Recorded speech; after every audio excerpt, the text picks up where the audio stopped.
नमस्कार दोस्तों, कैसे हैं आप लोग। उम्मीद करता हूं आप लोग बहुत अच्छे होंगे और आपकी तैयारी बहुत अच्छे से चल रही होगी।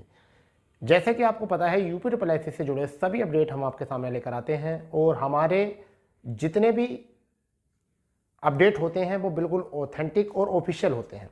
इस चीज़ का आपको पता भी चल गया होगा क्योंकि हमने एजीटीए का आपको सोमवार में बताया था और सोमवार में ही एजीटीए का नोटिफिकेशन आ गया था। ठीक है, साथ ही साथ हमने एपीएस के बारे में बताया था, यूपी पीसीएस के माध्यम से, सॉरी यूपी पीएसटी के माध्यम से। जो पीएस मैंने बताया था 7 तारीख तक आपका जो है रिजल्ट आ जाएगा, परंतु वो कब आया, 4 तारीख में ही वो रिजल्ट आ गया था। तो आपको इस चीज़ से तो पता चली गया होगा कि हमारे जितने भी अपडेट होते हैं बिल्कुल ऑथेंटिक होते हैं और यूट्यूब में सबसे पहले हम ही आपको जो है ऑफिशियल अपडेट देते हैं। ठीक है, अब इस चीज़ के लिए अगर आप चाहते हो तो चैनल विजिट कर लो। जो नए कैंडिडेट हैं उनको थोड़ा सा ये समझना मुश्किल लगता है, परंतु जो पुराने कैंडिडेट हैं उन सबको पता चल ही चुका होगा। बात रही कि हम मुख्य सेविका पर अब जो है थोड़ा सा जो है ज़्यादा कोशिश करेंगे, क्योंकि केवल महिलाओं के ही आधार से, क्योंकि महिलाओं के इस भर्ती में कोई भी टीचर आगे नहीं आना चाह रहा है।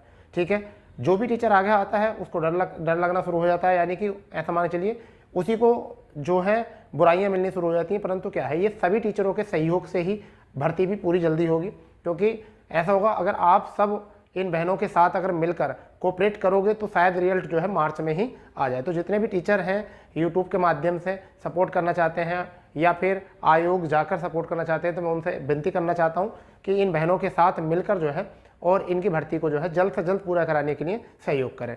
क्या करना होगा उसके लिए, परंतु और क्या क्या बातें हो चुकी हैं उस पर हम बात करने वाले, वीडियो पूरा देखेंगे।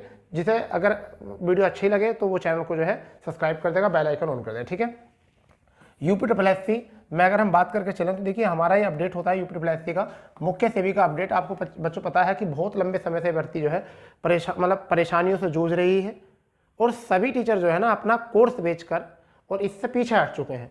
यानी कि कोर्स बेचने का अगर बारी होती, अगर ये भर्ती नहीं आई होती तो सब टीचर इस भर्ती के सपोर्ट में खड़े रहते। क्यों खड़े रहते? क्योंकि उनको कोर्स बेचना होता। अब क्या है कि इस भर्ती का एग्जाम हो गया है, इसलिए कोई भी टीचर इसके सामने नहीं आ रहा है। जैसा उत्तर प्रदेश पुलिस की कांस्टेबल की जो भर्ती थी उसमें सभी टीचरों ने बढ़ चढ़कर क्यों कॉपरेट किया? क्योंकि अगर री एग्जाम होता तो सारे टीचरों को मौका मिलता दोबारा से कोर्स बेचने का। ठीक है, ऑफलाइन टीचरों को मौका मिलता दोबारा से बच्चों को पढ़ाने का। परंतु मुख्य सेविका भर्ती में टीचर्स क्यों कोऑपरेट नहीं कर रहे? क्योंकि एग्जाम हो चुका है, उन्हें कोई फायदा मिल नहीं रहा, इस वजह से जो है वो इसमें नहीं आ रहे, केवल बच्चे ही परेशान होते फिर रहे हैं। तो आप लोगों से विनती है दोस्त, लालची ना बनो और इस भर्ती में भी थोड़ा बढ़ चढ़कर आगे आइए। अपना लालच मत देखो, भर्ती में भी देखो, ये भी प्यारे बच्चे हैं, ये भी परेशान है नौकरी के लिए। तो देखिए क्या है, रिजल्ट चुनाव से पहले हमारा जो टारगेट होगा, रिजल्ट चुनाव से पहले का टारगेट होगा। हम कोशिश करेंगे कि चुनाव से पहले पहले इनका रिजल्ट आ जाए।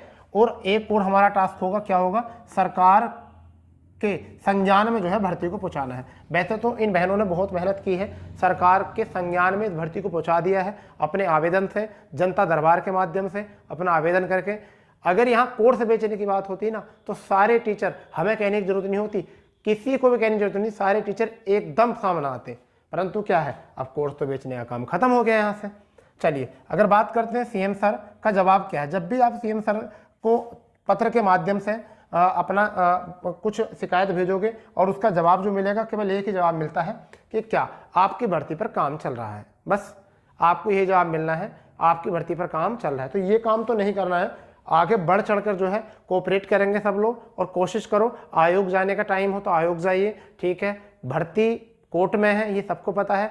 कोर्ट की जो कोर्ट का जो ऑर्डर होता है वो सबके लिए, ऐसा मान चलिए माई बाप होता है। तो जब तक कोर्ट से स्टे नहीं हटेगा, जब तक फाइनल रिजल्ट नहीं आएगा, तो बच्चा फाइनल रिजल्ट नहीं मांग रहे हम मांग रहे हैं डीबी रिजल्ट। तो कम से कम भर्ती का डीबी रिजल्ट आ जाए, और जब डीबी रिजल्ट आ जाएगा तो बच्चे अपना डीबी करा लेंगे। उसके बाद ये तो लगने लगेगा उनको कि कम से कम भर्ती आगे बढ़ रही है। अब जब बच्चे आंदोलन कर रहे थे तो उस समय पर क्या किया, आंतर की रिवाइज आंतर की दी, बच्चे फिर शांत हो गए। अब फिर बच्चों को लग रहा है कि रिजल्ट चुनाव से डिले हो सकता है, तो इसलिए अभी भी समय है, अभी भी समय, अगर कोशिश करोगे तो आगे आ सकते हो। कोशिश करोगे तो क्या होगा, आगे आ सकते हो। परंतु उसके लिए आपको थोड़ा सा जो है समझना पड़ेगा। देखिए क्या है, 29 फरवरी ट्विटर अभियान चलाया गया। कब चलाया गया? 29 फरवरी को ट्विटर अभियान चलाया गया। वहीं पर 4 मार्च को भी यानी कल ट्विटर अभियान चलाया गया। परंतु इतनी बड़ी ज़्यादा संख्या होने में ट्रेंडिंग ट्विटर नहीं चला ये, क्योंकि ट्रेंडिंग में नहीं आया। क्यों नहीं आया? क्योंकि कितने 35,000 कैंडिडेट हैं इसमें जो अपनी डीबी की मांग कर रहे हैं, परंतु उनमें से 35,000 में से भी कम से कम 20,000 जो है इस भर्ती से बिल्कुल अलग है। क्यों अलग है? उनको मतलब नहीं है कि भर्ती हो या ना हो। बच्चे कौन मेहनत कर रहे हैं आपको पता है कि डीबी के लिए लगभग ऐसा मान के चलिए, डीबी के लिए कितने बच्चों की ज़रूरत है? लगभग 6,000 से 8,000 बच्चों को डीबी चाहिए, मतलब अप्रोक्सीमेटली मोटे मोटे तौर पर। तो यही बच्चे परेशान हैं भर्ती को लेकर। अब आगे रही बात ये कि जो आपके 27,000 बच्चे हैं, वो जो 27,000 बच्चे वो तो यही चाहते हैं कि भर्ती कैंसिल हो जाए। वो तो ये चाहते हैं भर्ती कैंसिल हो जाए, दोबारा भर्ती हो, भर्ती पर रोक लग जाए, हमारा दोबारा पेपर देने मिल जाए। तो भर्ती में इन बच्चों में 2 पार्ट हो चुके हैं। भर्ती के बच्चों के जो कैंडिडेट हैं इसमें 35,000, उनके भी 2 पार्ट हो चुके हैं। इस वजह से एकजुटता नहीं हो रही, सब लोग मिलकर कोऑपरेट नहीं कर रहे। क्या हुआ था? अभी जब पेपर हुआ था तो पेपर लीक करने वालों की संख्या कम थी उत्तर प्रदेश पुलिस में, परंतु उनकी संख्या ज़्यादा थी जो पेपर री एग्ज़ाम कराना चाहते थे। तो उन सब ने बढ़ चढ़ के जो है कोऑपरेट किया तो री एग्ज़ाम हो गया। ठीक है, वहीं पर आईसीडीएस विभाग का जवाब क्या है सुनिए। ये जब इनके पास जाते हैं, कोई भी पत्र भेजते हैं, संज्ञान देते हैं, तो इनमें एक ही बात मिलती है सुनने को, आपका जब तक कोर्ट से स्टे हटेगा नहीं, जब तक हम इसका रिजल्ट जारी नहीं करेंगे, लिख के नहीं देंगे, इस तरीके मतलब ये भी बातों को टाल देते हैं। इसलिए आपके माध्यम से, टीचर के माध्यम से और सभी कैंडिडेट के माध्यम से आईसीडीएस विभाग पर भी थोड़ा सा दबाव बनाया जाए रिजल्ट को लेकर, वो भी मतलब प्रार्थना विनती करने के साथ साथ। ठीक है, और फिर बात यह है रिजल्ट कब तक। तो दोस्तों रिजल्ट जो है ना वो आपको चुनाव से पहले ही चाहिए। अगर आपका चुनाव से बाद रिजल्ट पहुंचा तो ये भर्ती आपके, ऐसा मान के चलिए, ये भर्ती आपकी कब 1 या 2 साल बन जाए इनके कोई पता नहीं। ठीक है, इसलिए अपने ध्यान रखिए कि कोशिश करो कि रिजल्ट से पहले जो है उसे चुनाव से पहले आप अपना रिजल्ट ले लें। ठीक है, रिजल्ट लेना, उसके लिए सभी टीचरों से मैं विनती करता हूँ कि सभी लोग जो है इस पर जो भी प्रोग्राम होता है, मान लीजिए ट्विटर कैंपेन होता है, उसमें बढ़ चढ़कर भाग लें। अगर आयोग जाने की बात है तो वहाँ भी थोड़ा कोऑपरेट करें। कुछ भी अगर होता है तो थोड़ा सा कोऑपरेट करना चाहिए भर्ती को लेकर, क्योंकि कई बार ऐसा होता है कि महिला जो है ये अकेली पड़ चुकी है। इसमें भी 2 पार्ट हो चुके हैं ऐसे कि 27,000 वो अलग हैं और 5 से 6,000, 7,000, 8,000 या मान लीजिए 10,000 को लग रहा है कि हाँ हमारा हो सकता है, या 15,000 को लग रहा है कि हमारा हो सकता है, तब भी 20,000 जो है वो महिलाएं जो है यही चाहती हैं कि दोबारा से ही पेपर हो जाए। ठीक है, भर्ती पर रोक लग जाए इस तरीके से। तो इस बात को भी थोड़ा ध्यान रखना है। मगर ये कि भर्ती कराना, रिजल्ट देना, कोर्ट में ले जाना, ये सब एक पहलू है भर्ती के अब यूपी में, मुझे ऐसा लगने लगा है। परंतु हमें उससे सचेत रहना है और कोशिश करो। जैसा लेखपाल की भर्ती कोर्ट में पहुंच चुकी है, ठीक है, उसको भी 22 मार्च को सुनवाई होगी, उसकी मतलब फैसला आएगा, स्टे हटने के चांस है।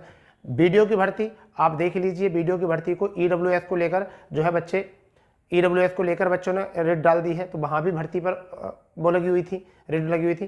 तो इसलिए इसको जो भर्ती को लंबित करते हैं वो भी बच्चे ही करते हैं। अब नए विज्ञापन को लेकर आयोग कहाँ तक विज्ञापन सुधारे, इतने बहुत सारे सुधार करने के बाद विज्ञापन निकाला जाता है, मगर फिर भी कुछ ना कुछ खामी जो है बच्चों के द्वारा उसमें ढूंढ ली जाती है और फिर उसी के माध्यम से जो है वह कोर्ट में लेकर चले जाते हैं। तो मैं आप सबसे ये विनती करना चाहूँगा, आज मेरा सेशन यही था कि रिजल्ट हमें चुनाव से पहले लेना है। मैं सबसे प्रार्थना करता हूँ सभी बहनों से भी और सभी टीचरों से भी, जो टीचर हमारे यूट्यूब पर इस क्षेत्र में काम कर रहे हैं, कि वो भी ज़्यादा से ज़्यादा अपने व्यूअर को जो है थोड़ा सचेत कीजिए कि इस भर्ती को जल्द से जल्द जो है आगे निकालिए। जब भी जैसे आयोग जाने की बात हो तो बढ़ चढ़ के जो है इसमें कोऑपरेट करें। ठीक है दोस्तों, फिलहाल में कोशिश ये है कि मार्च में ही रिजल्ट आना चाहिए और हम भी कोशिश करेंगे कि मार्च में रिजल्ट आ जाए। ठीक है बच्चा, तो मिलते हैं जैसे ही कोई अपडेट आता है नए अपडेट के साथ। जब तक के लिए जय हिंद, जय भारत, वंदे मातरम।